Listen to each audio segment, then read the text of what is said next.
He said, quote, "I probably shouldn't say this, but when you see one cockroach, there are probably more." So how concerned should investors be about the credit market? Now, this private credit market has grown from basically nothing to $3 trillion in about 10 years.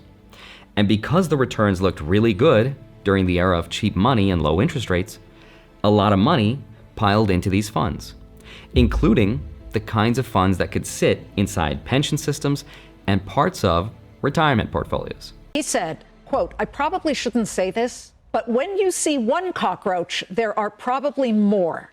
Now there's a big problem because these aren't like bank accounts where you can withdraw the money whenever you want. These loans are locked up in long-term illiquid contracts.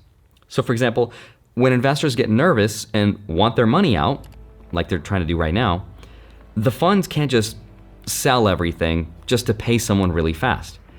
For example, Blackstone, the world's biggest alternative asset manager, just had a record amount of withdrawals from its $82 billion credit fund. Redemption requests were so high that Blackstone had to use its own money and its own employees' personal money just to cover the gap.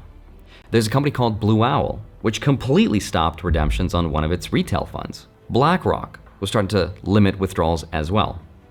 Basically, it means investors are asking for their money back and they're told, sorry, you can't have it all at once.